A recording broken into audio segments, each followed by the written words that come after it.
The house is quiet now, but the silence feels heavy, as if it is pressing against the places where the day left its marks.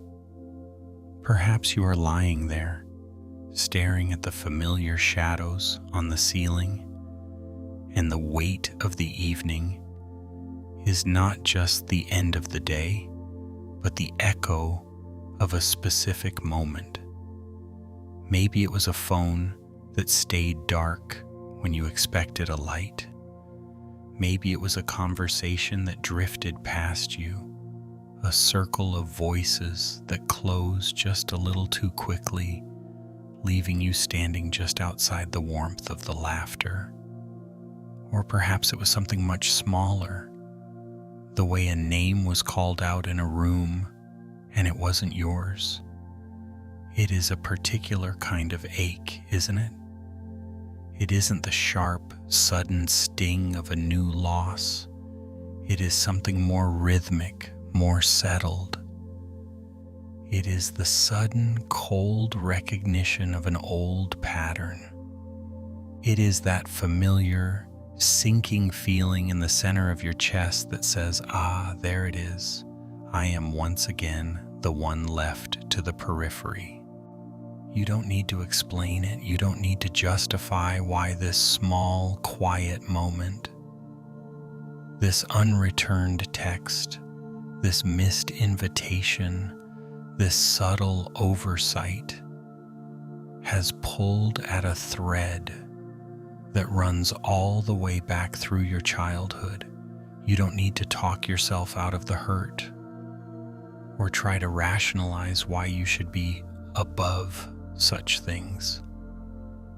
There is no need to reach for a lesson or a way to fix the feeling. For now, there is only the feeling itself sitting here in the dark with you. It is the sensation of the body bracing itself. If you are lying very still, you might notice how your shoulders have climbed just a fraction of an inch toward your ears. You might feel a tightness in the back of your throat or a way the breath seems to catch, as if you are preparing for a blow that you have already seen coming. This is the body's memory. It is the muscle memory of 1,000 small departures. It is the habit of standing on the edge of the playground, or the edge of the group, or the edge of the family, quietly making room for someone else to take the center. It is a heavy thing to carry, this readiness to be passed over. It is an exhausting way to live, always checking the wind, always watching the eyes of others to see where the light is falling, and realizing with a dull and familiar thud that the light is falling somewhere else. But tonight, you do not have to do anything with this. You do not have to bridge the gap between yourself and the world. You do not have to prove your presence or earn your place in the room. You do not have to wait for an invitation to belong to this moment. The night does not require you to be chosen. The darkness does not ask for your credentials. The pillows, the blankets, the steady, slow rhythm of your own breathing, these things are here. They are not waiting for a signal. They are not looking past you to see if something better has arrived. They hold you without asking anything back. Let the weight of the day settle into the mattress. Let the need to be noticed, to be called, to be reached for, rest for a while in the corner of the room. We are not here to change the truth of what happened today. We are only here to sit with you in the aftermath. We are here to acknowledge that the bruise is real and that the ache of being left unchosen is a heavy, honest burden. There is a strange, quiet companionship in the dark. There is a way to be present with the ache without letting it consume the night. We will move through these stories together,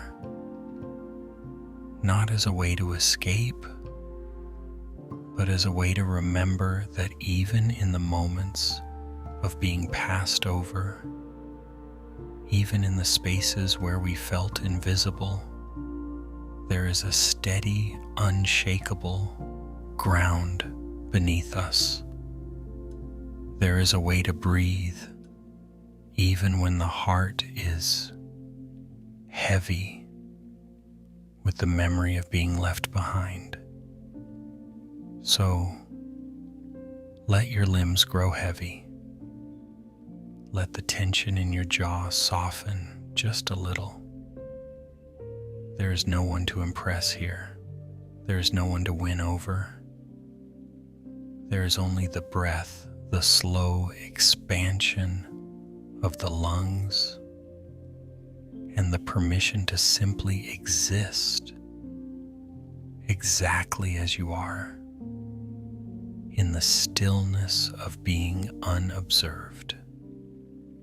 You are safe in this silence. You are held in this quiet. You are allowed to let go of the watchfulness. The world has finished its sorting for the day. The names have been called, the seats have been taken, and the lights have been dimmed. Now there is only this. Only this. Story 1. The childhood lesson of being left out and never chosen. The sun was heavy on the playground that afternoon, a thick, golden weight that made the air taste of dry grass and warm rubber. It was the kind of heat that seemed to press everything down into the earth, pinning the shadows of the swing sets to the dirt.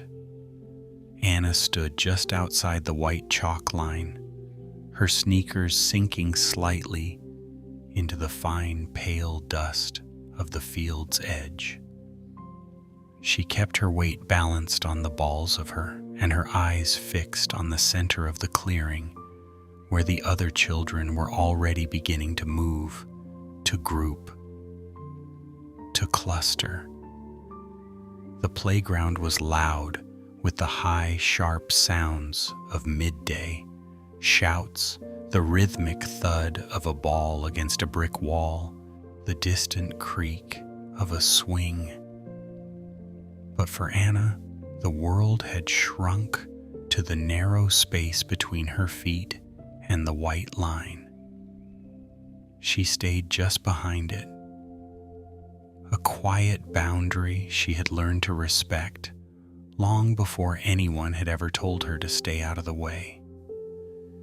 In the center of the field, the teacher, Mr. Miller, held a bright orange plastic whistle hanging from a frayed white string around his neck.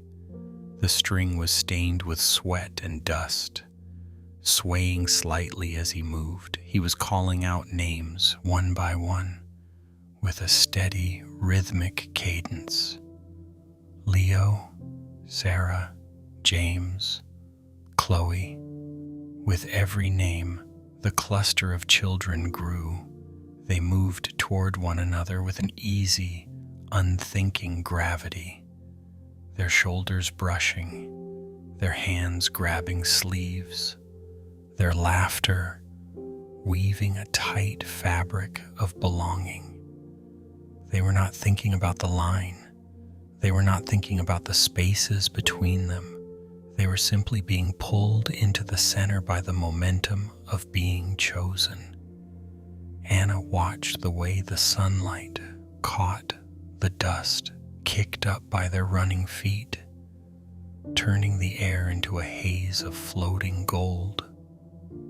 She felt a loose strand of hair escaped from her braid, tickle the nape of her neck. The braid itself felt tight, a small, controlled knot against her skin, as if she were trying to hold herself together to keep all her edges from fraying. She stayed still. She had practiced this stillness.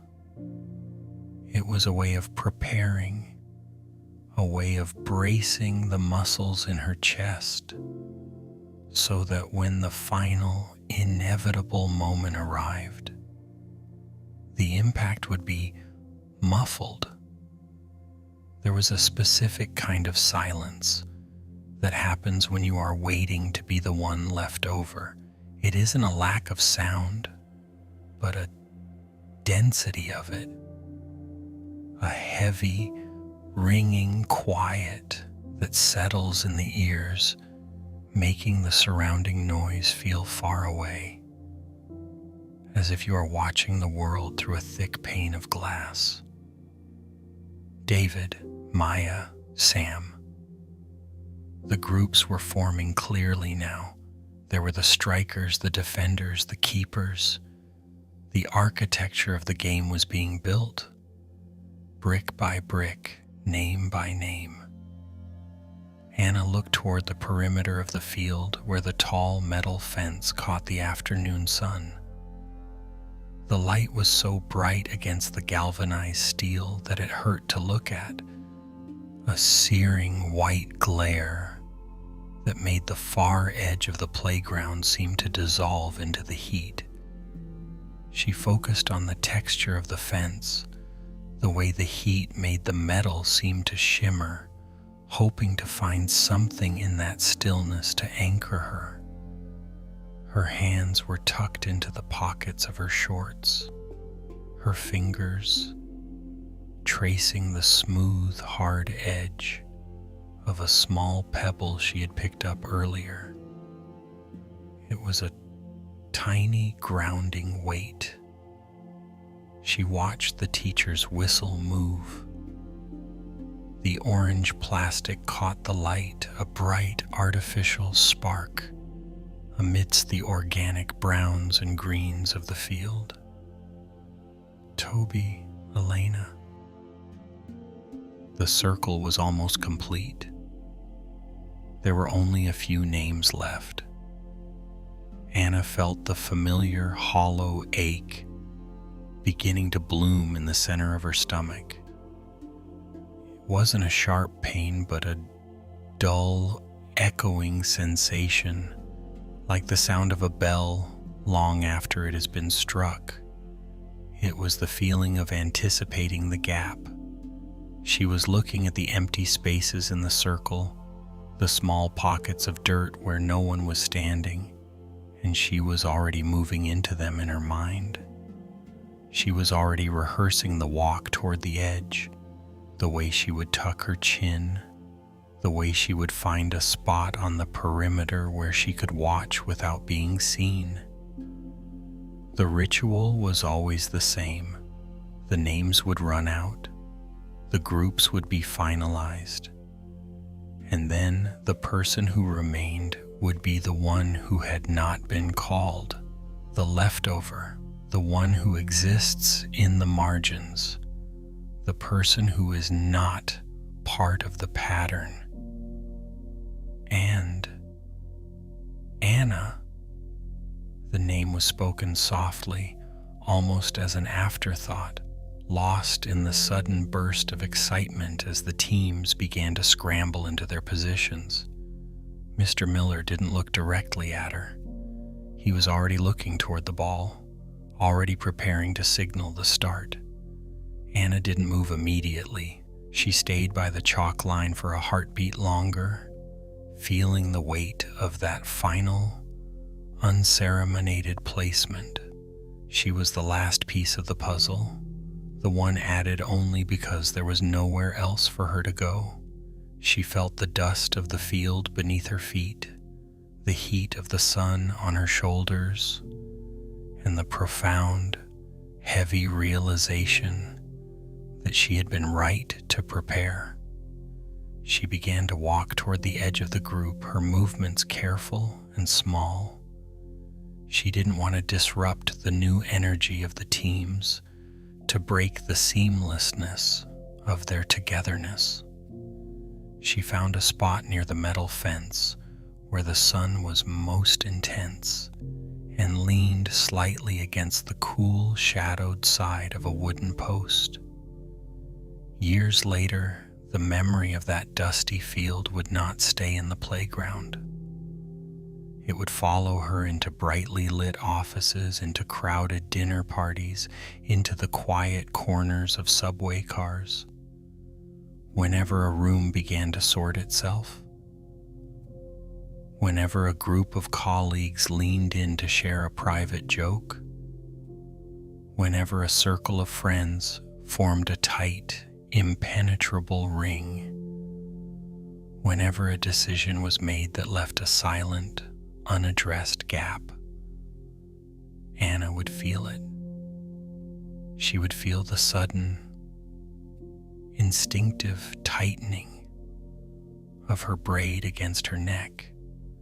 She would feel the phantom sensation of sneaker dust on her skin, and before anyone had even spoken, before any rejection had been voiced or any invitation withheld, her body would already be retreating to the edge. She would be standing just behind the line, watching the sunlight catch the moving pieces already, quietly prepared to be the one left behind.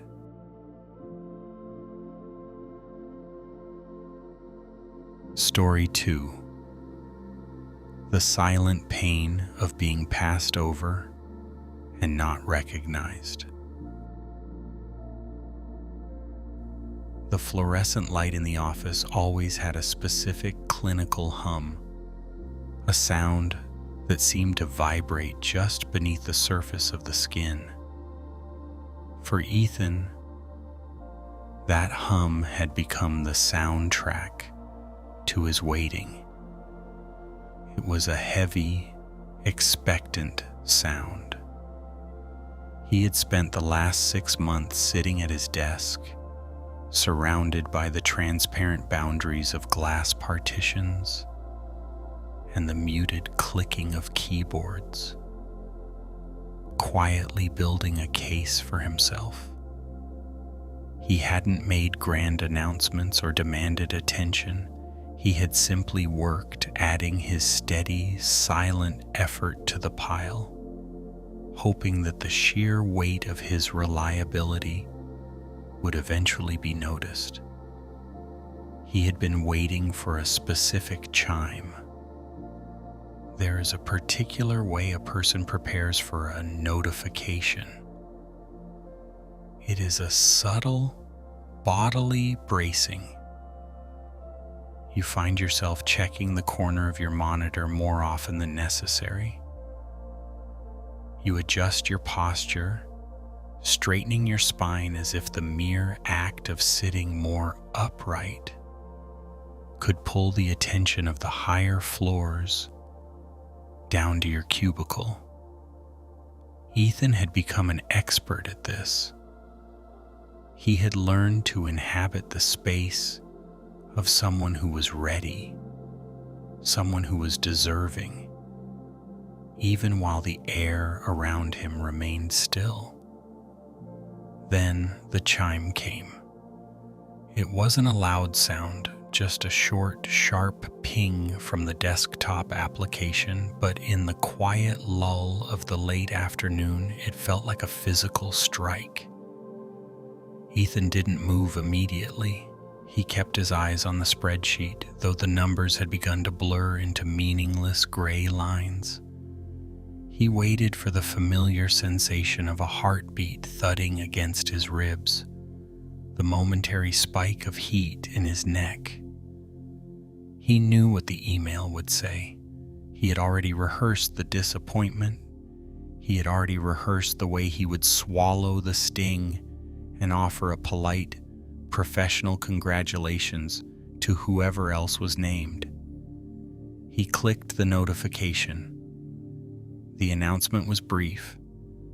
It was a standard, polished piece of corporate prose, celebratory and bright. It spoke of new leadership, of fresh perspectives, and of the seamless transition that would follow the appointment of Leo. Leo had been with the firm for only 4 months. Leo, who arrived with a loud, easy confidence, who occupied space with an unthinking ease, and whose name seemed to appear in every meeting, every hallway conversation, and every casual lunch. Ethan read the words twice. He looked at the glass walls of the office, which suddenly felt less like a transparent window to opportunity, and as if they were a thick, impenetrable barrier. He watched his reflection in the darkened glass of a nearby conference room. He saw a man who looked exactly the same as he had 10 minutes ago, yet felt fundamentally shifted, as if the center of his gravity had drifted slightly to the left. He didn't say anything. He didn't stand up to find Leo. Instead, he focused on the paper lid of his coffee cup. He picked it up, feeling the slight, uneven texture of the cardboard, and took a sip of the lukewarm liquid. The taste was bitter, a thin coating of burnt beans and paper. He focused on the sensation of swallowing, using the physical act to anchor himself, to prevent the sudden, hollow ache in his chest from expanding. The office began to thin out. One by one, the chairs were pushed in, the hum of the computers dimmed. The cleaning crew began their rhythmic, distant patrol. Ethan stayed. He stayed until his desk was one of the few islands of light left in the sprawling, darkened floor. He waited until the feeling of being passed over transitioned from a sharp, stinging wound into a dull, heavy ache. The kind of ache that feels less like an injury and more like a permanent part of the landscape. When he finally stood, his movements were slow, almost mechanical. He gathered his bag, the strap digging slightly into his shoulder, and walked toward the elevators. The lobby was empty, the marble floors reflecting the dim, recessed lighting. He felt like a ghost moving through a museum of his own unfulfilled expectations. The train station was a cavern of echoes. The platform was crowded with people rushing toward their own destinations, their faces illuminated by the blue glow of handheld screens, their bodies moving in a coordinated dance of purpose. Ethan stood near the edge of the yellow tactile paving, watching the tracks. He felt the familiar, heavy sensation of being a spectator to a world that was actively selecting everyone else. He watched a group of friends laughing as they huddled together, their shared energy creating a closed circle that he could see but not enter. He watched a businessman check his watch with an air of profound importance. He watched the station advertisements smear their light across the grime on the tracks.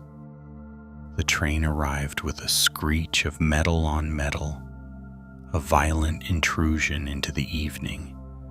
As the doors slid open, he stepped into the carriage, finding a seat by the window.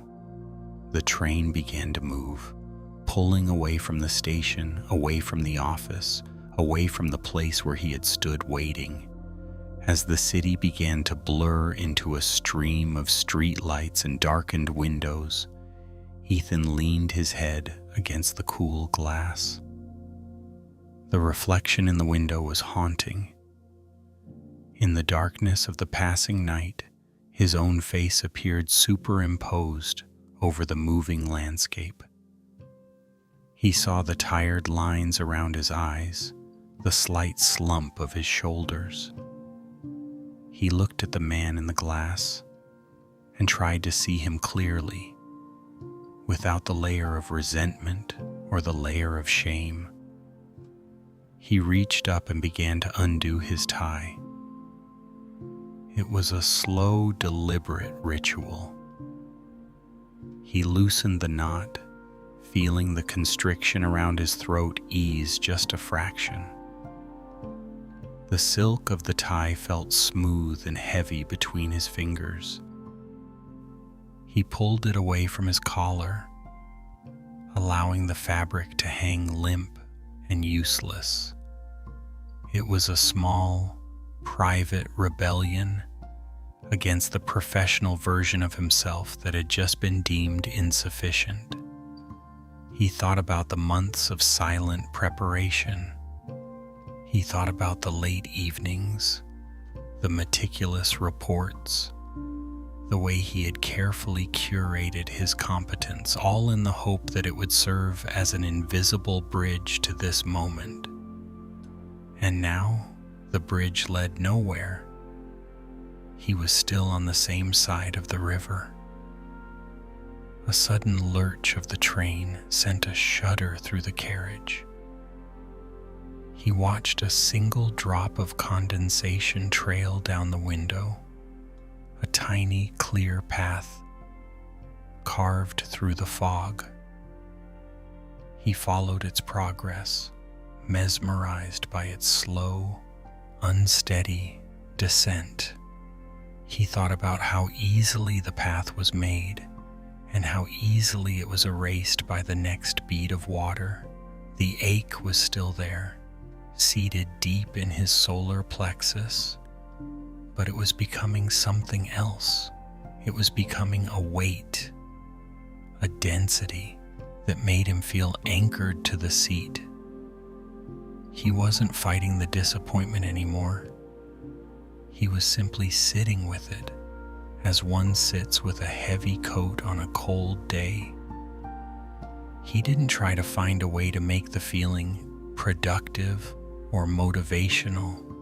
He didn't try to list his strengths or remind himself that there would be other opportunities.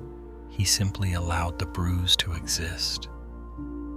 He watched the outskirts of the city give way to the darker, more rhythmic pulse of the suburbs. The lights grew sparser. The reflections in the window became more distinct, more solitary.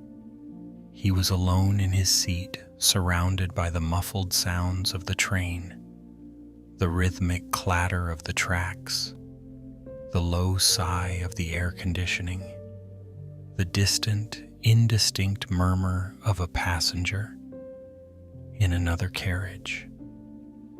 In this space between the office and home, there was no need to be the person who was chosen. There was no need to be the person who was passed over.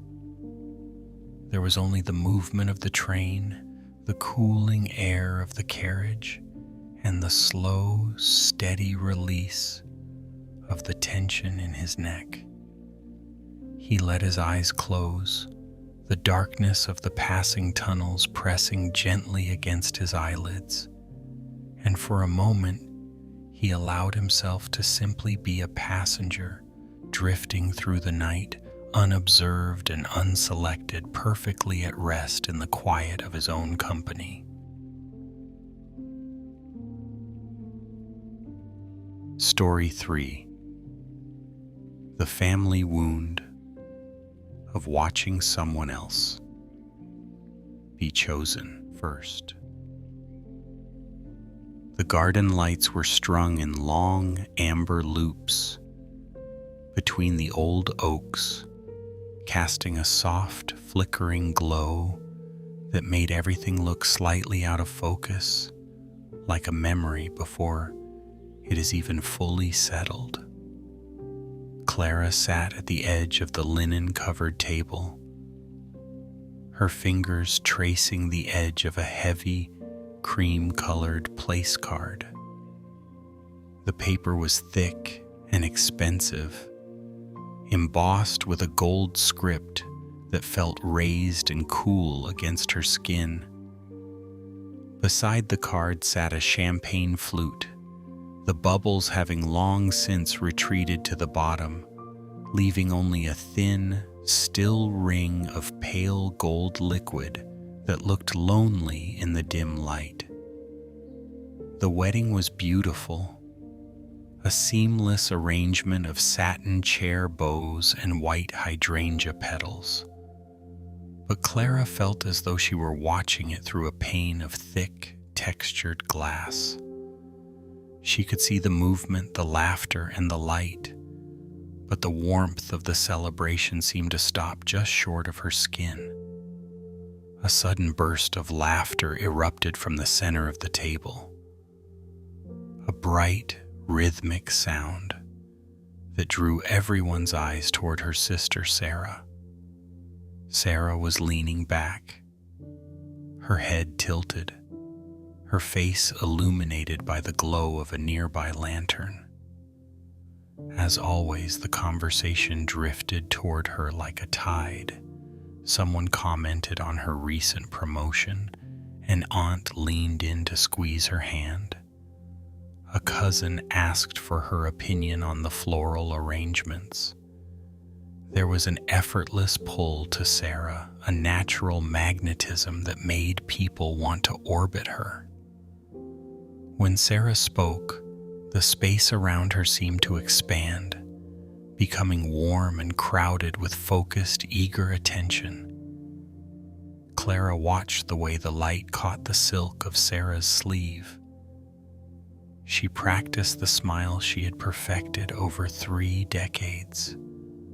The one that was polite, steady, and entirely non-committal. It was a smile that said she was part of the joy without demanding any of it. She shifted her weight and her heels sank into the damp, dark earth beneath the manicured lawn. The sensation was sharp and grounding, a small, private discomfort that no one else at the table noticed. It was a physical reminder of her position, the one standing on the periphery, the one whose presence was noted but rarely sought. The chatter around the table transitioned into a storytelling mode, the kind of easy, flowing dialogue that happens when a group feels completely safe and seen. An uncle recounted a story from a summer long ago, and the group erupted into a collective nostalgic warmth. In the middle of the anecdote, a hand reached out to pat Sarah's arm, and a guest leaned in to whisper a joke specifically into her ear. The circle closed around her sister, a tight, interlocking ring of shared history and easy affection. Clara felt the familiar hollow ache in her chest. It wasn't a sharp pain, but a dull, heavy sensation, like the weight of a stone carried in a pocket for many years. It was the old, cellular memory of being the sibling who was simply there, the one who was reliable, the one who was stable, the one who did not require the extra layer of softness or the gentle, hovering care that Sarah received so naturally. In the architecture of the family, Sarah was the centerpiece, the one around which the light was directed. Clara was the frame, necessary for the picture perhaps, but much more easily overlooked. She looked down at her plate. A small piece of leftover cake sat abandoned on a porcelain rim. She thought about the way she had prepared for this night, the way she had carefully chosen her dress and polished her shoes, almost as if she were auditioning for a role she knew would never be cast. She had arrived with the quiet, practiced expectation of being the observer. She had already rehearsed the feeling of being passed over for the conversation, passed over for the toast, passed over for the spotlight. A waiter drifted by, his movements silent and efficient, and replenished the glasses at the center of the table. As he reached near Clara, the scent of lilies and expensive cologne drifted past her. She watched a single bubble rise through the remaining champagne in a nearby glass. A tiny silver sphere that climbed toward the surface struggled for a moment and then vanished into the still liquid. The evening air was beginning to cool, bringing with it the scent of damp grass and night-blooming jasmine. A gentle breeze stirred the satin bows on the chairs, making them flutter like the wings of resting moths.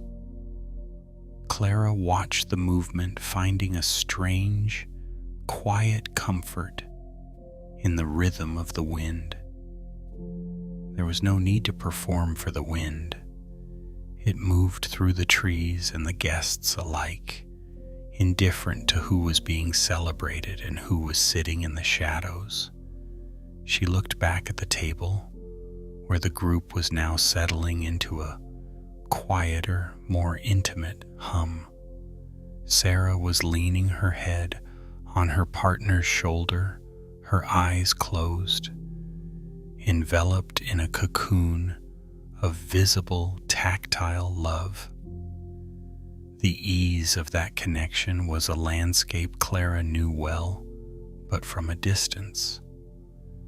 Slowly, Clara let her fingers release the edge of the place card. She let her hand rest limp in her lap. She stopped trying to find a way into the conversation, stopped searching the faces of her relatives for a sign that she should speak. Instead, she simply sat. She felt the cool weight of the evening, the solid earth beneath her foot, and the steady, rhythmic pulse of her own breathing. The garden lights continued to flicker, and the laughter continued to ebb and flow, a tide that came and went. In the stillness of her own observation, the ache did not disappear, but it changed. It lost its sharp, demanding edge and became something more like the evening mist, present, heavy but ultimately transparent. She was there in the quiet, unchosen part of the light. And for this moment, that was enough. Story 4. The lonely lesson of feeling excluded, even among friends. The rain did not fall in heavy sheets. It was a fine, persistent mist that clung to the brickwork of the dormitory, turning the campus into a blurred watercolor of gray and charcoal. Inside his room, Noah sat on the edge of his twin bed, the blue light of his phone casting a pale, clinical glow over his hands. The screen was a small, bright window into a world that was currently moving forward without him. He had spent the last week preparing. He had sent the messages in a sequence that felt carefully orchestrated, not too eager, not too demanding. He had checked the weather, looked up the trail maps for the weekend trip to the lake, and even calculated the gas money. He had extended the invitation with a lightness that hid the small, hopeful thrum in his chest. He had imagined the shared laughter around a campfire, the way the conversation would drift into those easy, late-night rhythms that make a group of friends feel like a single, breathing entity. Now the notifications were coming through, but they weren't replies to his initial plan. They were photos. A photo of a muddy tire spinning in a gravel driveway. A photo of 4 smiling faces crowded into the back seat of a much smaller car than the one Noah had suggested. A photo of a bright, sun-drenched trailhead, the light filtering through the pines in long golden needles. There was a caption, something brief and laughing, about how they had squeezed in an extra person and couldn't have been happier with the spontaneous detour. Noah felt the familiar cold tightness settle behind his ribs. It was not a sudden, sharp pain. It was a slow, heavy sinking. The sensation of a weight being placed precisely where he had already learned to expect it. It was the realization that the world had simply rearranged itself. The pieces had clicked into place, the gaps had been filled, and the space where he was supposed to be had been smoothed over as if it had never existed at all. He looked down at his backpack, which sat slumped in the corner of the room. It was only half packed. A folded sweatshirt, a spare pair of socks, and a heavy flashlight were all that resided within its nylon depths. He had been waiting for the final confirmation, for the "yes, I'm in" that would have signaled the permission to finish the task. Now the task was no longer necessary. The backpack was just a heavy, useless object in a darkened room. The silence of the dorm was not a true silence. It was composed of small, mechanical textures. There was the low, rhythmic hum of the vending machine in the hallway, a steady electric drone that seemed to vibrate through the floorboards. There was the rhythmic, muffled tapping of rain against the window pane, a sound so consistent it felt like a part of the room's own breathing. He reached into the side pocket of his bag and pulled out a granola bar. The wrapper crinkled loudly in the stillness, a harsh silver sound. He stared at the bright printed label, but he didn't open it. He just held it, feeling the hard, compressed texture of the oats and honey through the plastic. It felt like an abandoned object, much like the invitation he had sent out into the digital void. He thought about the car in the photo. It was a small, aging sedan, the kind of car that requires a certain level of intimacy to ride in. Shoulders touching, knees pressed against the seat, the shared air of a confined space. He could almost feel the sudden, unspoken decision that had happened. The moment someone said, "Hey, let's just go," and the group had surged toward the door, leaving the invitation to Noah unaddressed. Not out of malice, but out of a sudden, easy momentum. There was no anger in the thought. Anger required a sense of injustice, a belief that a rule had been broken. But there was no rule for this. There was only the quiet, devastating efficiency of life's ability to proceed. The group had not plotted to exclude him. They had simply found a way to be whole without him. The gears had turned, the teeth had met, and the machine was running smoothly. Noah leaned back against the cold wall, the dampness of the masonry seeping through his shirt. He watched the cursor blink on his phone, a tiny, rhythmic heartbeat of light. He thought about the many times he had practiced this specific way of being, the way he would brace himself, pulling his shoulders inward, preparing his mind for the moment when the names would be called and his would be the one left trailing behind. He had become an expert in the architecture of the periphery. He knew how to inhabit the edges of rooms, how to listen to the center of conversations without needing to pierce the middle, how to exist in the quiet spaces between the moments of being chosen. He looked at the half-packed bag again, the sweatshirt, the socks, the flashlight. They were all preparations for a journey that was no longer happening. He felt a strange, hollowed-out sensation, as if the center of his being had been emptied of its contents, leaving only the structural shell. The light from the phone screen began to feel too bright, too demanding. It was a window into a vitality he wasn't a part of. He turned the device face down on the mattress.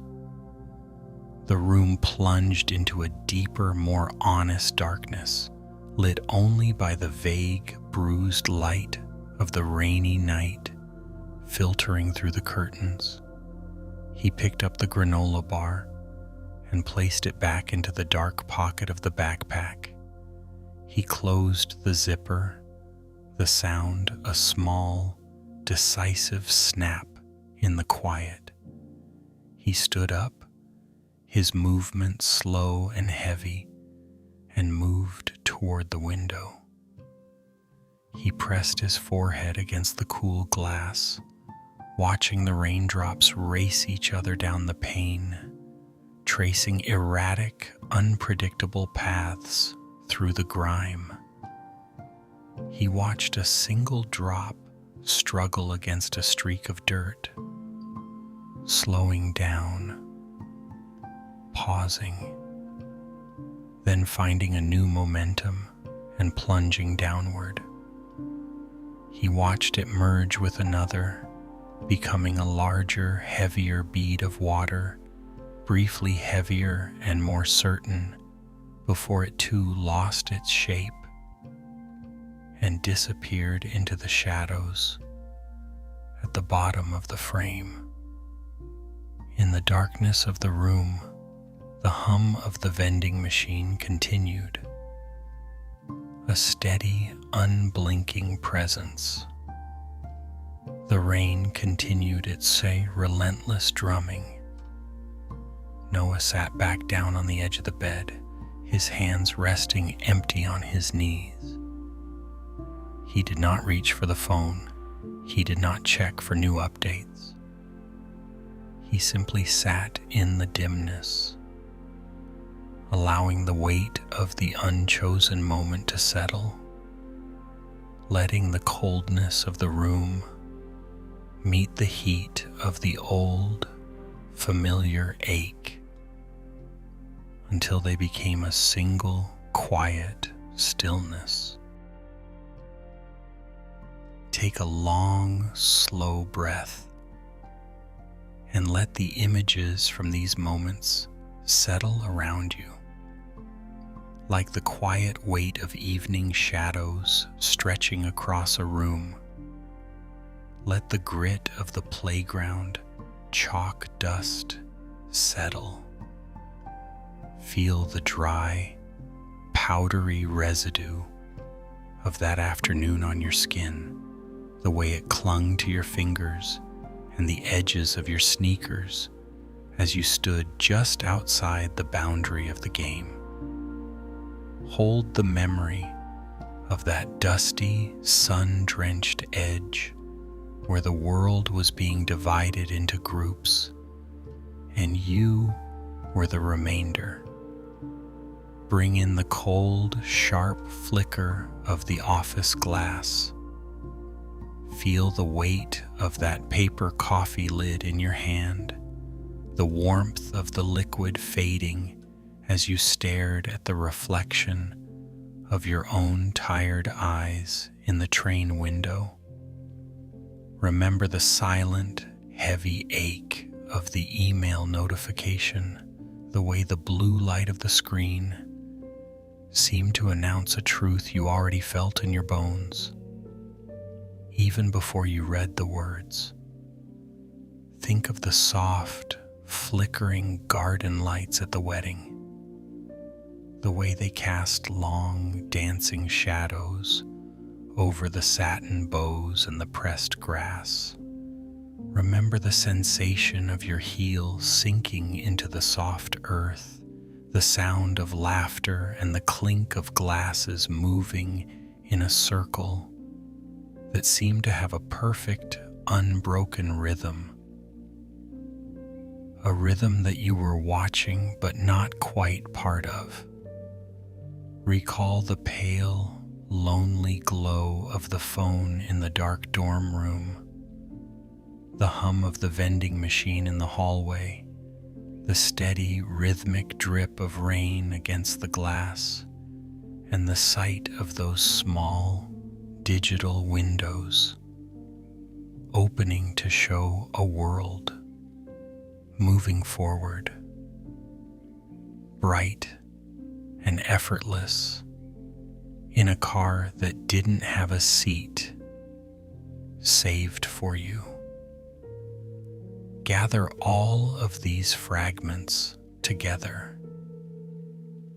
The dust, the glass, the light, the glow. Lay them down in the space around your bed. There is a thread that runs through every one of these scenes. It is a thread woven into the very fabric of your memory. It is the quiet, persistent lesson that the body learned long ago. A lesson that taught you how to brace yourself before the blow even arrives.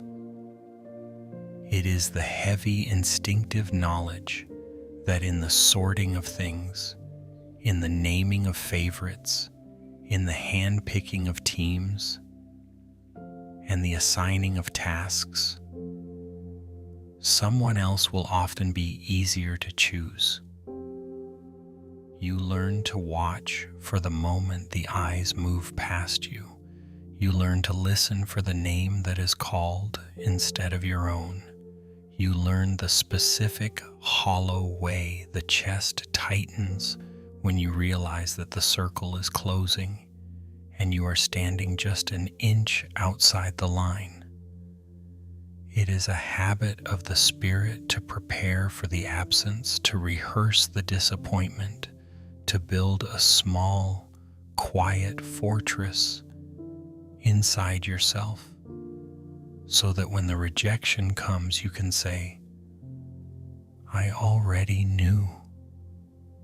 It is a heavy way to live, carrying the rehearsal of being left behind. It is a tiring way to breathe. always waiting for the moment the world decides you are the leftover, the optional, the secondary. As you lie here, let these gathered memories rest. You do not need to carry the weight of the sorting anymore tonight. The games have ended. The emails have been sent. The lights have dimmed. The screen has gone dark.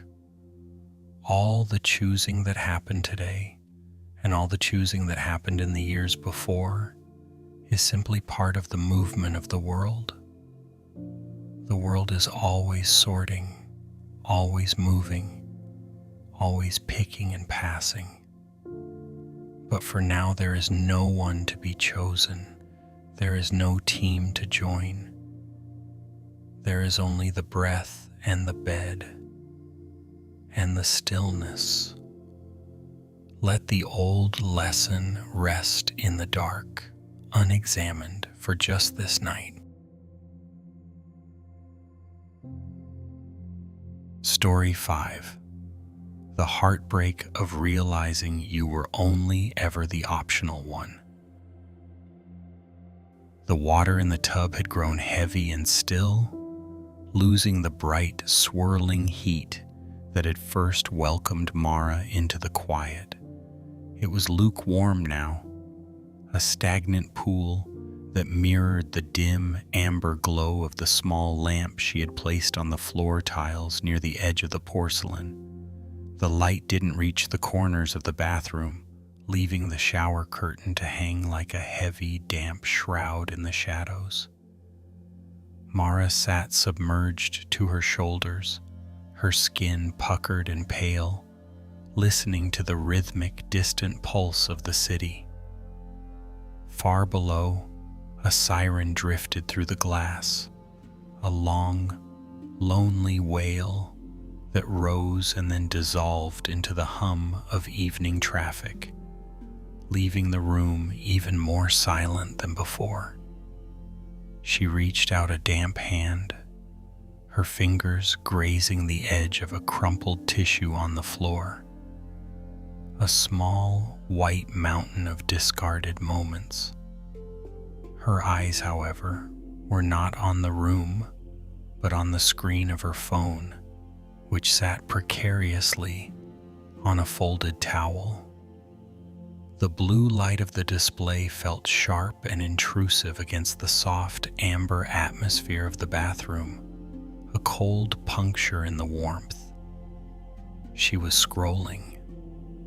It was a slow, rhythmic movement of the thumb, a way to navigate the archives of a life that had recently, abruptly, become much smaller. She whimsically scrolled through the message thread, the long digital ribbon of their shared history. In the beginning, the messages had been frequent, a steady heartbeat of notifications that made her feel anchored.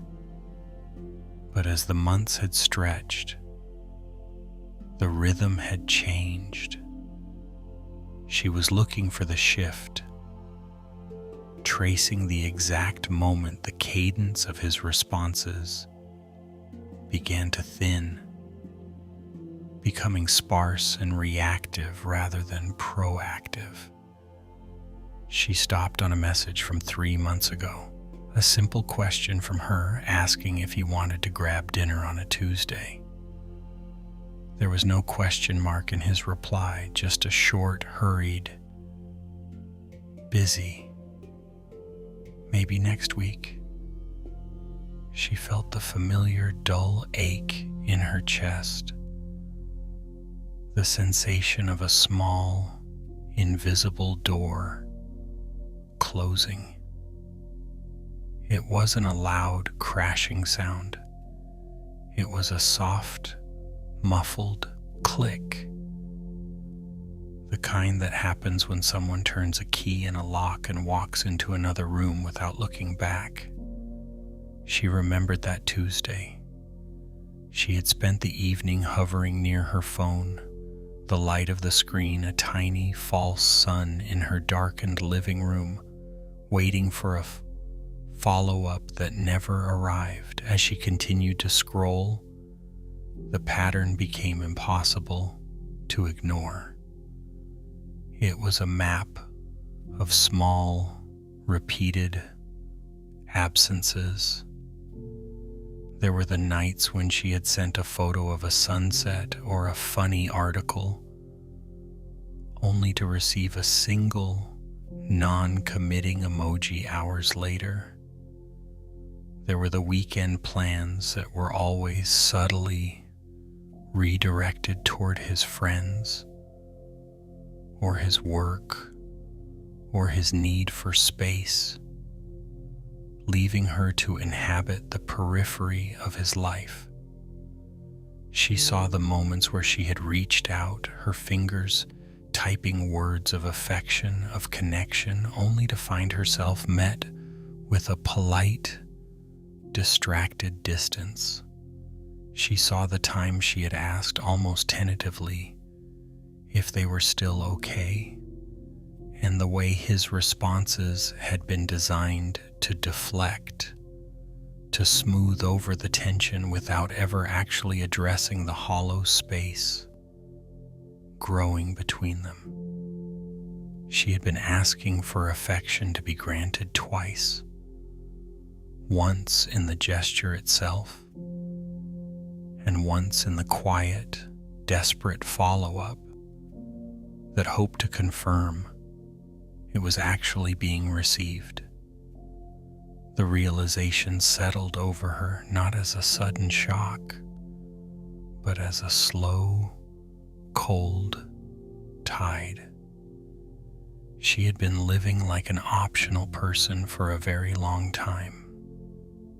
She had been an addendum to his life, a secondary character in a narrative where he was always the protagonist, and she was merely the person waiting in the wings, hoping for a cue that would never come. She looked at the cooling bath water, the surface unbroken by any movement. The heat was gone, leaving only a tepid, heavy weight against her limbs. It felt like the relationship itself, a vessel that had once held something vital and warm, now merely a container for something cooling and inert. She thought of the way she had conditioned herself to accept these crumbs. She had learned to read the gaps between his texts as a language of their own. She had learned to interpret his silence not as a lack of interest, but as a mystery to be solved, a puzzle she could fix if she were just a little more patient, a little more understanding, a little more easy to love. She had been bracing herself for the moment he would finally choose something else, something more engaging, something more certain.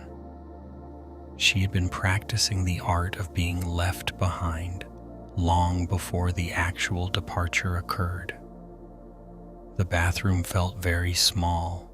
The scent of lavender soap, once soothing, now felt cloyingly sweet, clinging to the damp air.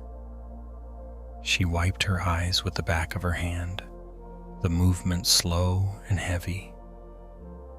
The scrolling stopped.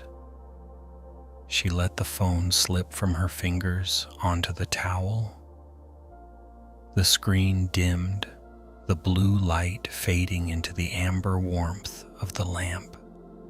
In the darkness, the silence of the apartment felt more profound, more honest.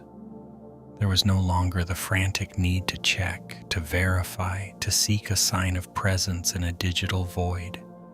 She leaned her head back against the rim of the tub, closing her eyes. The city continued its distant, indifferent movement outside. The siren had long since faded.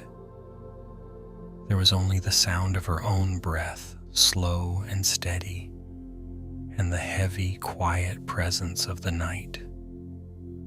For the first time in months, she wasn't waiting for a notification to tell her where she stood.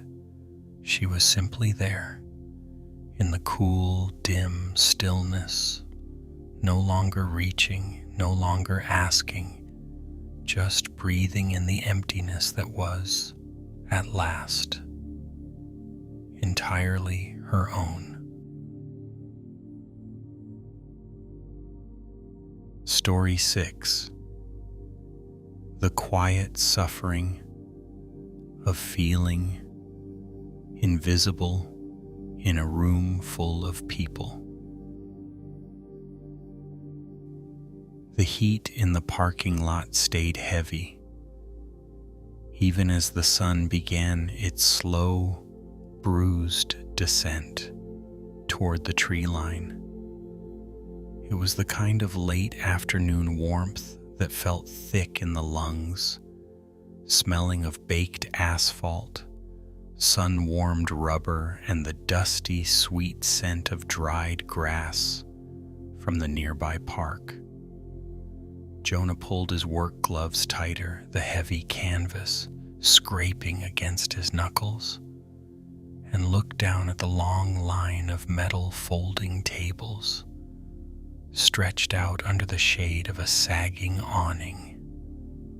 He had arrived early, hoping the rhythm of the work would drown out the restless, familiar tightening in his chest. There was a specific kind of preparation he performed whenever he entered a group: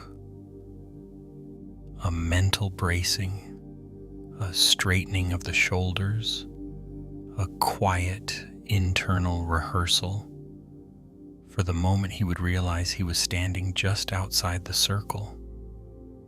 He was practiced at it.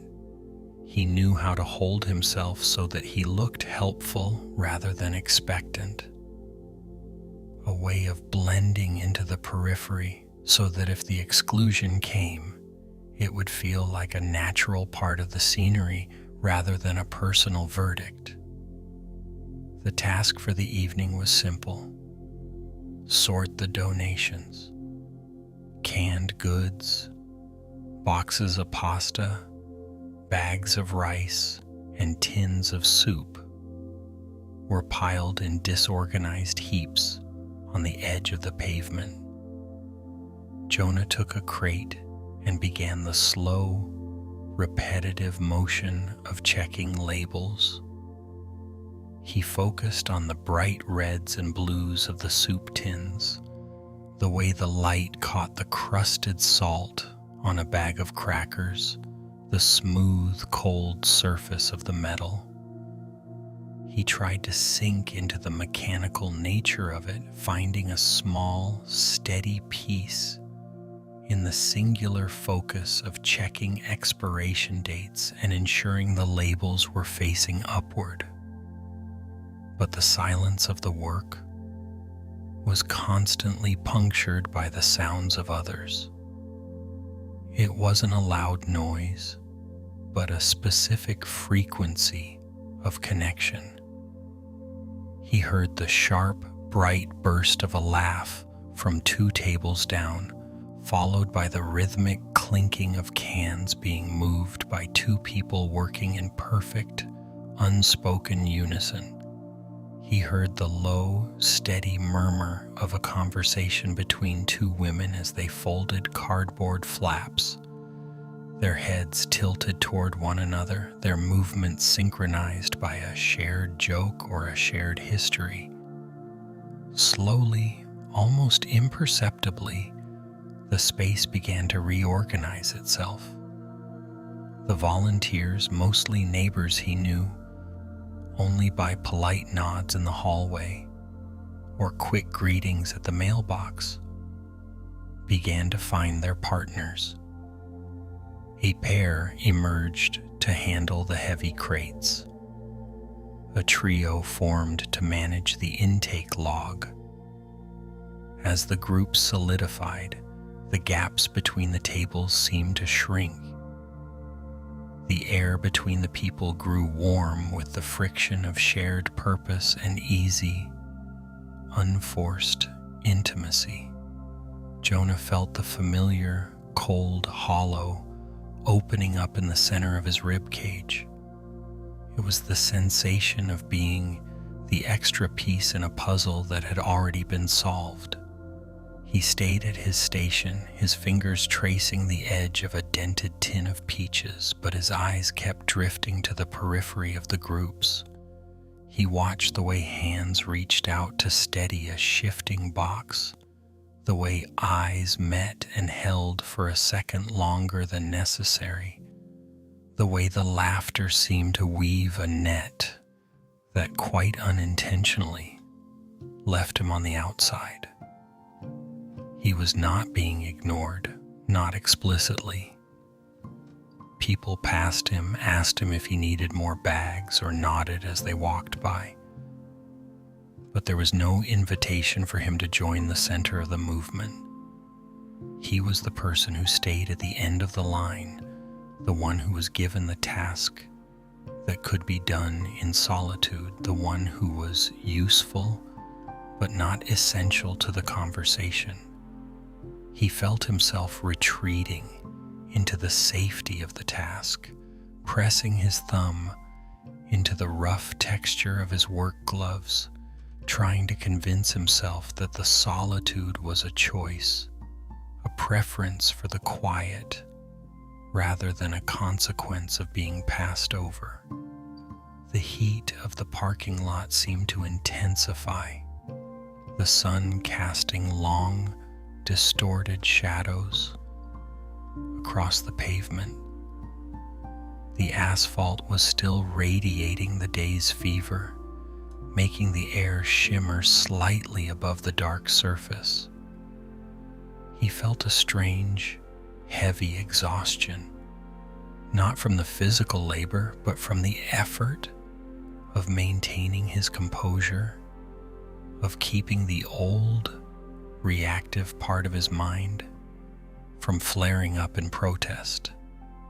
He looked at a pile of canned corn, the yellow labels bright and unnerving in the fading light.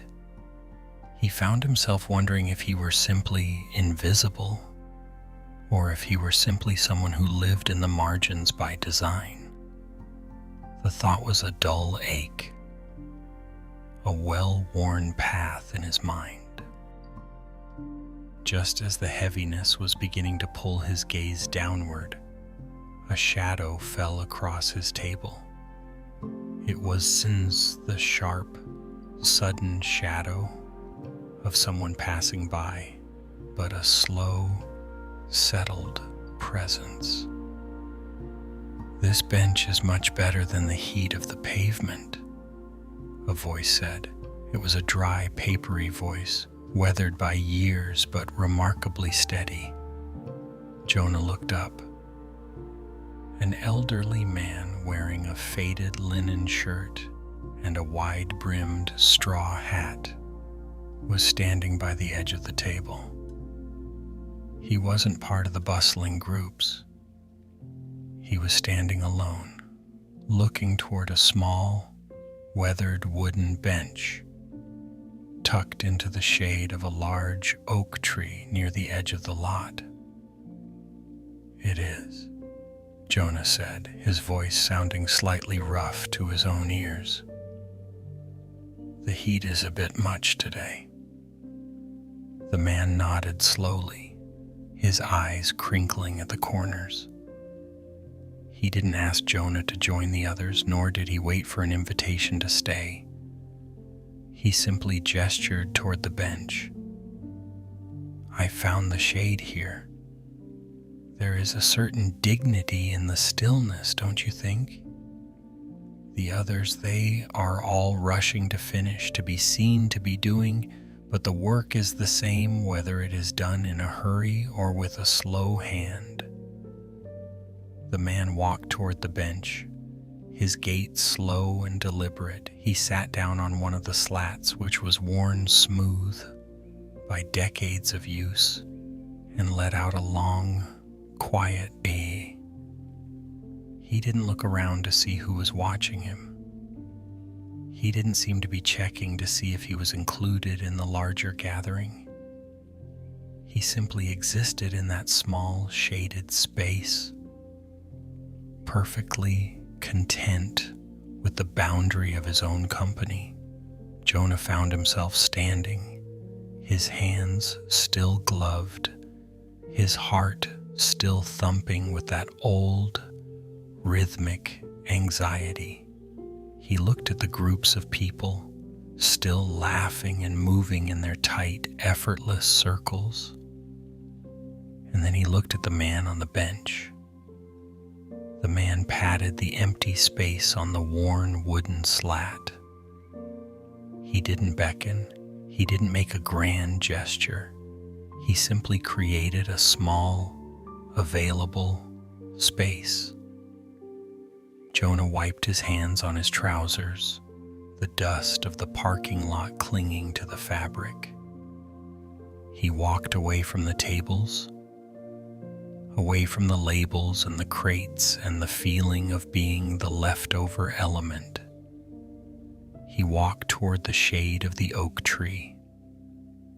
As he sat down, the wood felt cool and smooth beneath his legs. The man didn't immediately start a conversation. He just sat, watching the way the light filtered through the leaves, turning the air into a mosaic of gold and green. The sounds of the busy volunteers, the clatter of cans, the distant sirens, the sudden bursts of laughter continued, but they felt further away now, as if they were happening in a different room or even a different world. In the stillness of the shade, the familiar tension in Jonah's chest didn't vanish, but it began to soften. He realized that the man hadn't invited him into the group. He had simply invited him into the stillness. And in that stillness, there was no need for selection. There was no need to be picked, because there was no one there to do the picking. There was only the weight of the heat, the scent of the cooling earth, and the quiet, shared presence of two people, both existing entirely outside the circle. Story 7. The lifelong pain of never feeling like the favorite. The afternoon light in the assisted living wing always arrived with a certain heaviness, a thick, golden weight that seemed to press everything against the floor. It pooled on the linoleum, highlighting every scuff mark and every swirl of wax, turning the sterile hallway into a river of amber. Lucy walked this hallway with a practiced, quiet rhythm, her footsteps dampened by the thick, industrial carpet of the corridor, though the sound of her own heart felt much louder than her stride. She reached room 212 and paused. It was a small, ritualistic hesitation, a moment where she checked her expression in the darkened glass of a fire extinguisher cabinet.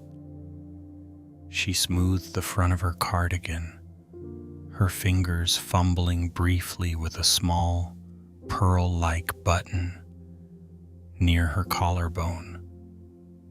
She wanted to appear steady. She wanted to appear as though she had arrived not with a heavy chest, but with a light spirit. The door creaked open with a familiar, high-pitched protest. Inside, the room smelled of antiseptic, lavender, and the faint medicinal scent of unscented hand lotion. It was a scent that had become the boundary of her world whenever she visited. Her father was sitting in the recliner by the window.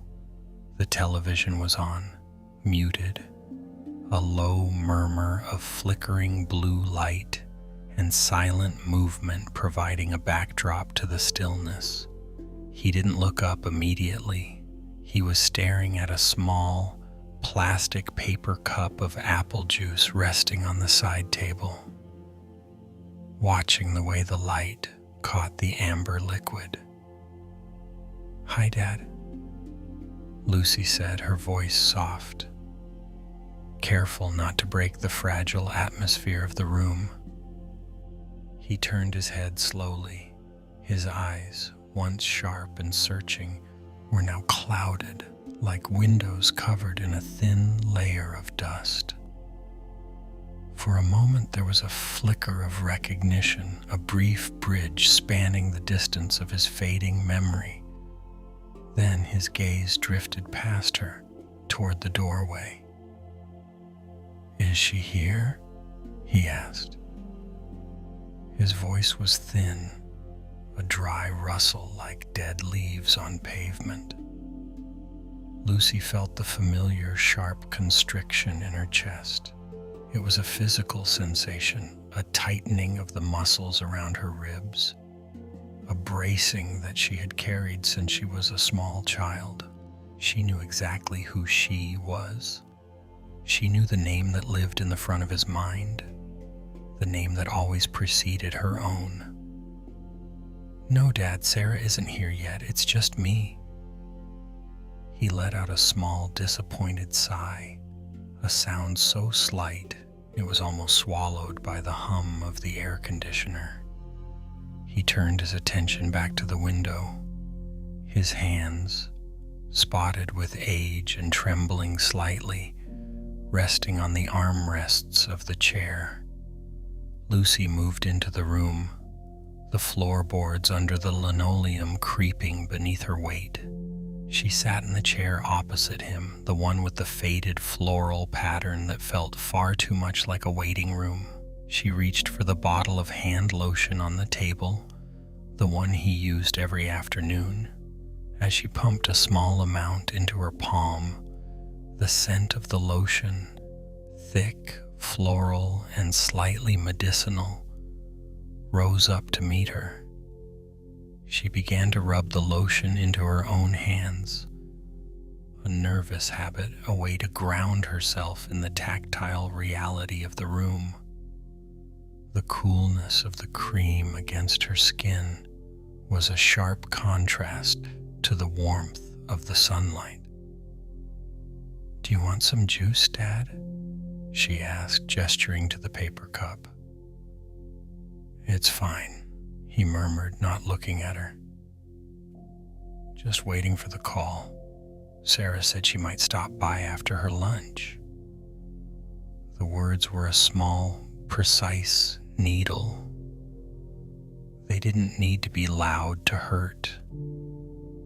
They were simply a fact, a quiet reaffirmation of a hierarchy that had been established decades ago in much brighter, much more vibrant rooms. Even now, in the twilight of his life, when the world was shrinking to the size of a single sunlit room, the pattern remained. The preference remained. The selection had been made long ago. And even as his mind drifted into the vault, the compass of his affection still pointed unerringly toward the child who was the easy favorite, the bright sun to Lucy's quiet moon. She watched him. She watched the way his thumb traced the rim of the paper cup. She watched the way the television light flickered across his brow. She felt the old, exhausted ache of being the one who holds the space, the one who provides the care, the one who shows up, only to realize that her presence is secondary to a ghost, to a memory of a preference that does not need her to exist. She thought of all the times she had stood on the periphery of family gatherings, a silent observer of the easy, effortless warmth directed toward her sister. She thought of the birthdays, the holidays, the small, mundane triumphs that were celebrated with a flourish for Sarah, and met with a polite, muted nod for herself. It was not a loud rejection. It was a series of small, quiet omissions. It was the way the center of the room always seemed to tilt toward someone else, leaving her to find her footing in the shadows. And yet she stayed. She stayed in the room, in the chair, in the life. She reached out and gently took his hand. His skin felt like parchment, thin and fragile. She began to massage the lotion into his knuckles, her movements slow and deliberate. "The weather is nice today," she said, her voice steadying.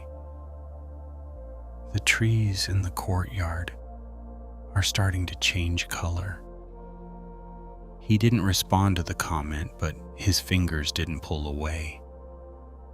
He allowed the contact even if he didn't acknowledge the person providing it. As she worked, Lucy found herself noticing the small, concrete details of the room, trying to pull her focus away from the hollow space in her chest, the way the sunlight caught the dust motes dancing in the air, the precise way the shadows of the window frames stretched across the linoleum, the rhythmic, muffled sound of a nurse moving a cart in the hallway. She looked at the paper cup of apple juice. The liquid was still a perfect, unrippled mirror of the ceiling. There was a strange, quiet sort of peace to be found in the recognition of the hurt.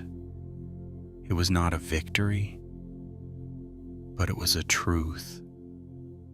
The hurt was there, as real as the scent of the lotion or the warmth of the sun.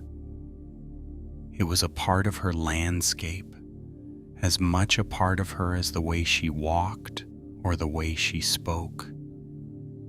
She realized with a sudden, soft clarity that she no longer needed him to choose her to justify her being there. The act of sitting in this chair, of massaging his hands, of bringing the juice and the warmth, was an act of her own making. The value of the gesture did not depend on the recognition of the recipient. The light of the afternoon sun did not need the room to acknowledge it in order to shine. She let out a long, slow breath, feeling the tension in her shoulders drop just a fraction. The heaviness of the light remained, but it no longer felt like a weight pressing her down. It felt more like a blanket, covering the room, covering the silence, covering the old, unhealed places. She sat in the quiet, watching the shadows grow longer across the floor, content to be the one who stays, even when the heart is not the one being called.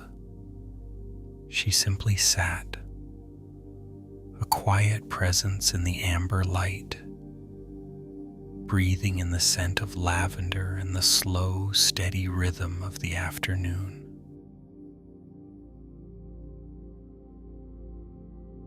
Story 8.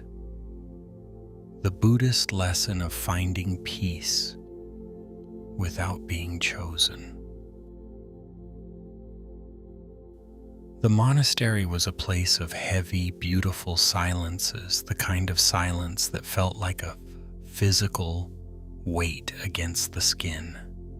For Brother Thomas, the silence was usually a sanctuary, a cool cloth pressed against the heat of a long day. But on this particular afternoon, the silence felt sharp like the edge of a broken ceramic bowl.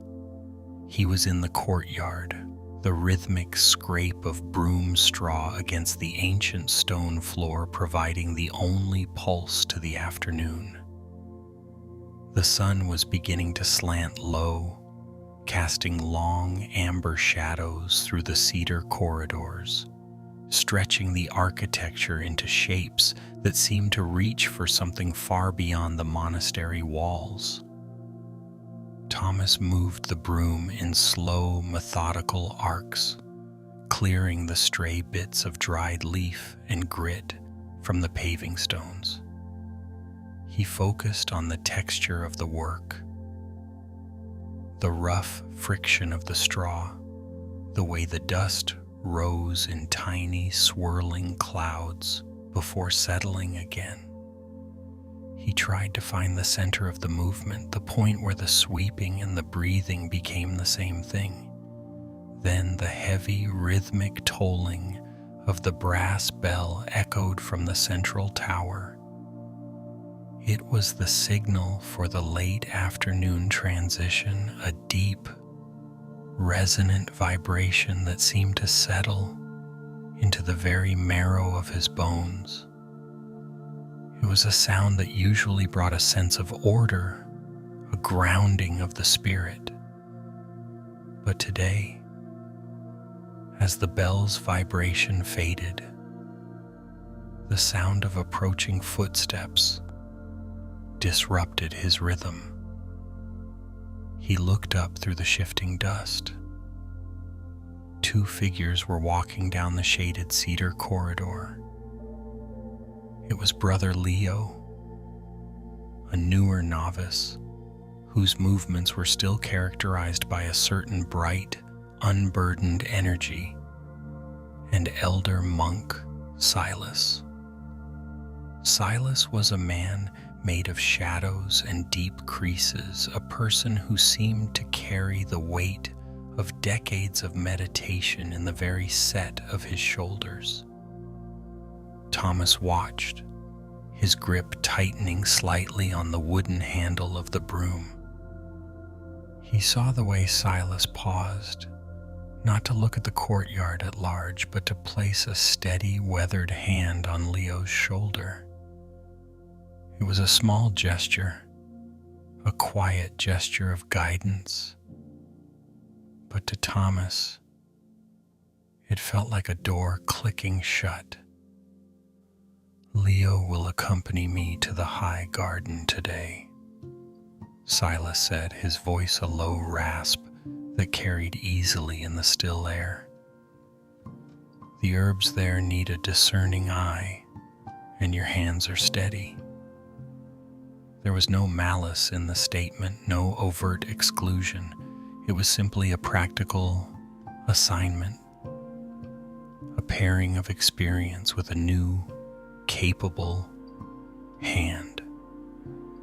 But as the two figures turned and began their slow walk toward the upper stairs, Thomas felt the old, familiar ache bloom in the center of his chest.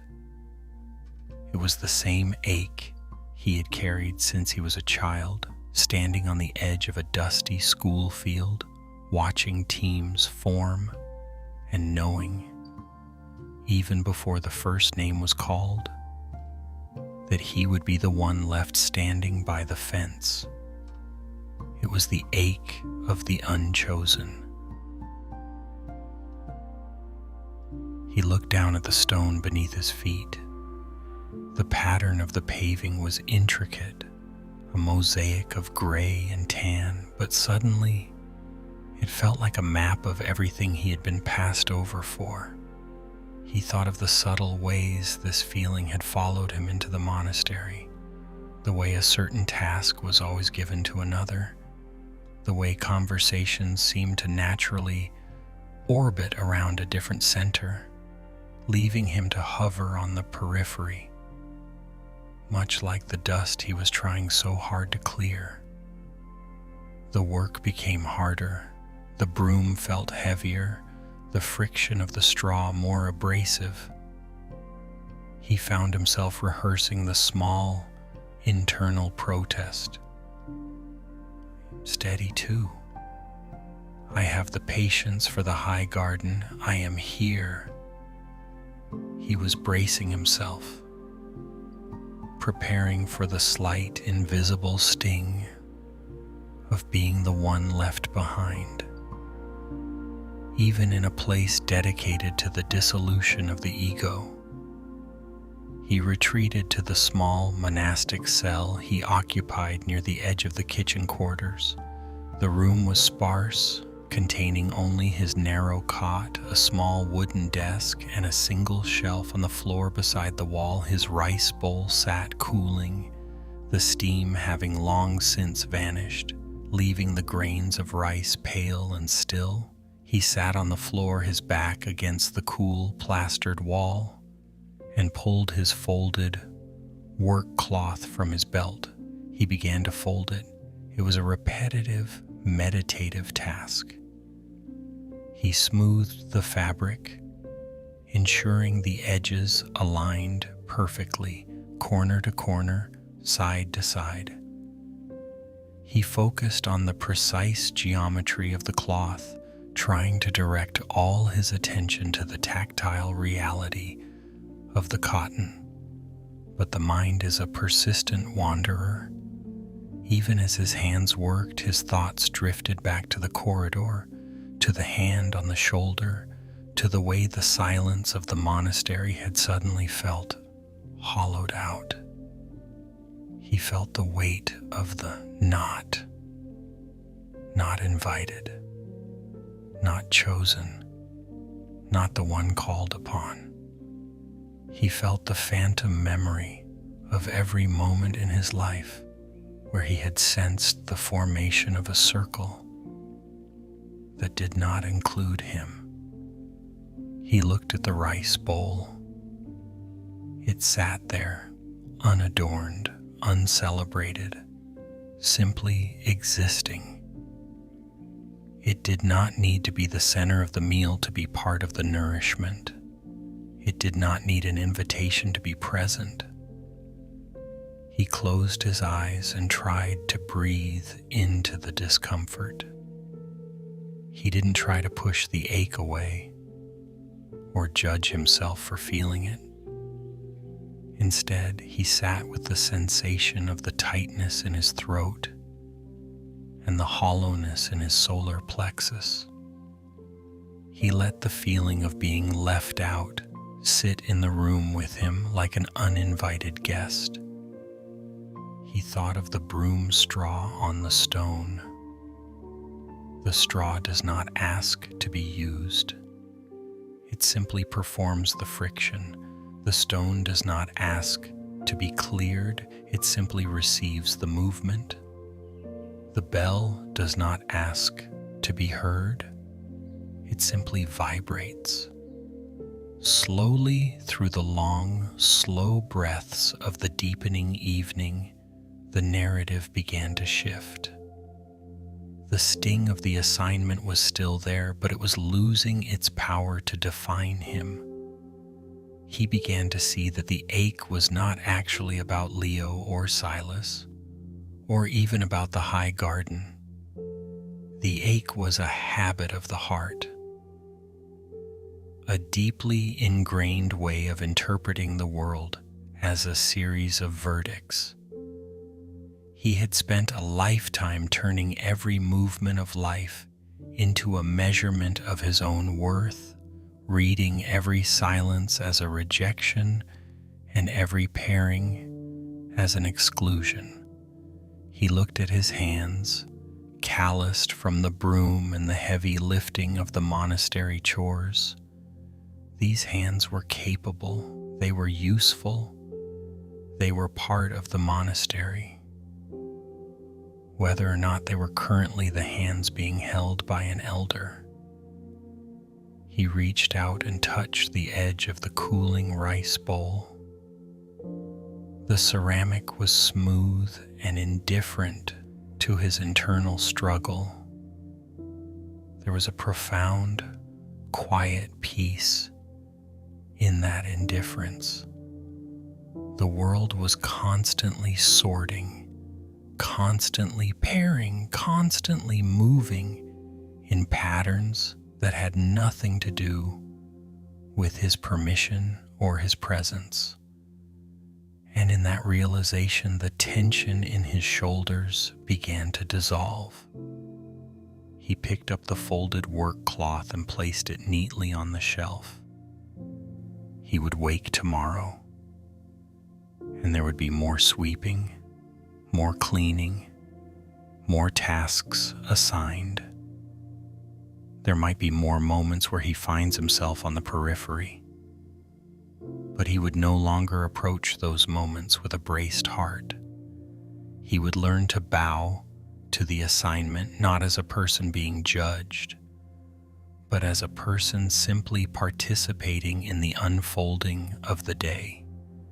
He would let the assignments pass through him like the wind through the cedar corridors, leaving no permanent mark, leaving only the quiet, steady rhythm of being present. He lay back on his thin mat, watching the shadows deepen in the corners of the room. The monastery was still, the silence once again heavy and protective. He let his breath slow, matching the stillness of the stone, the coolness of the rice, and the long, unblinking peace of the night. Take a moment to let the images from these stories settle, like silt falling to the bottom of a clear, quiet stream. Think of the light from the phone screen in that dark dorm room, the blue glow reflecting off the walls, illuminating the silence of being left out of the trip. Remember the way the scrolling message thread felt under the thumb. That endless, repetitive motion of searching for a sign, a word, or a small crack of inclusion that never quite arrived. Bring to mind the warmth of the parking lot, the heavy, humid heat of the afternoon, and the sight of those canned food labels being turned and sorted just as the people around you were pairing off into easy, effortless circles. Recall the smoothness of that wooden bench slat worn down by years of many different people sitting, even as you sat there, momentarily caught in the shadow of being the one who stands at the edge. Think of the afternoon light hitting the linoleum floor in that quiet room, the way the light pooled around the paper cup of apple juice, a small, still life in the presence of a fading memory. And finally, let the image of the cooling rice bowl rest with you. The simple, humble weight of it sitting beside the stone wall where the work is finished, the task is done, and there is nothing left to prove. All of these moments carry a shared weight. They are the moments where the world performed its small, habitual sorting. Life, in its vast and unthinking movement, is always selecting.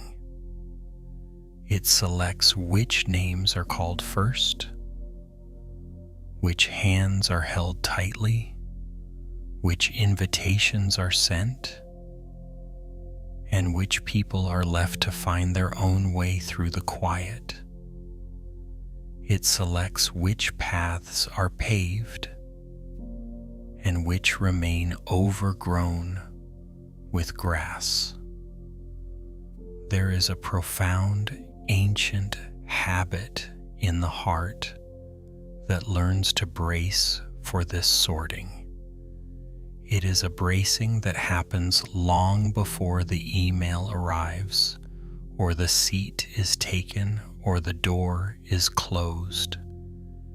It is a muscular tension, a tightening in the shoulders, and a shallowing of the breath, as if we are preparing for a blow we have already felt 1,000 times before. We learn to read the room, to watch the eyes of others, to listen for the subtle shift in tone that signals we have been passed over once again. We learn to inhabit the role of the optional person, the one who is present but not essential, the one who is watching the world happen to someone else. But as you sit here in the stillness of your own room, notice that the sorting is just that, a sorting. The wind moves the leaves, some falling and some staying on the branch. The tide pulls the sand, reshaping the shore without any intent to exclude the stones. The world moves in patterns of movement and stillness, of arrival and departure, of being chosen and being left. These are the natural, unfolding motions of a world in constant flux.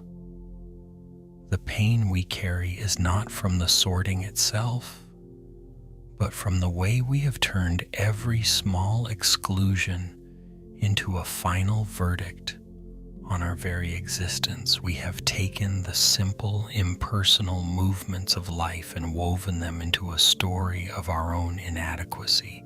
We have allowed the empty chair at the table or the unreturned text to become a stone we carry in our pockets, heavy and cold, weighing us down even when we are safe in our own beds. There is a different way to breathe through the sorting. The world will keep picking and passing, opening some doors and leaving others closed. But you do not have to kneel before every decision. You do not have to turn each moment of non-selection into a final statement about your life. The names are called, the groups form, the light shifts, and still there is a quieter ground beneath all that movement. It does not need an invitation. In this moment, there is only the breath, the stillness, and the relief of no longer asking the night to judge you. The room is still now. The shadows have settled into the corners, and the weight of the blankets rests softly against your skin. Outside, the world continues its small, restless sorting. Cars pass on distant roads. A few lights flicker in windows across the street. Wind moves through the leaves and then moves on. But here, in this room, nothing more is being decided tonight. You can let your shoulders sink into the mattress. You can let the muscles around your eyes loosen after all their hours of watchfulness. There is no need to hold yourself tight, as if the next moment might call another name and leave you standing at the edge again. Think back to the stories we have passed through. The dusty school field, the office chime, the wedding lights, the phone glowing in the dark, The bathwater cooling around Mara's knees, the father's wandering preference, the monastery corridor at dawn. Each moment carried the same old instruction: wait and see whether you will be wanted. After a while, the body learns that lesson too well. It begins to rehearse rejection before the world has even spoken. It leans toward the silence. It studies every room for the shape of the empty place where it expects to end up. Tonight, you do not have to keep studying. The day is over. The room is not asking you to compete with anyone. The bed does not prefer another body. The dark does not compare one heart with the next. And the old ache in the chest, that tightening which rises so quickly, does not have to be argued with. You can notice it the way you notice rain against a window or a branch moving once in the wind. It is an old habit of bracing. It is the memory of many small moments laid one on top of another. You do not have to solve it before sleep comes. Let the waiting grow tired. Let it set down its bags by the door. Let the part of you that has spent years listening for footsteps, invitations, and changing tones hear something simpler now. Your own breathing, steady in the dark. Worth does not become real only when someone reaches for you first. It is quieter than that. It is closer.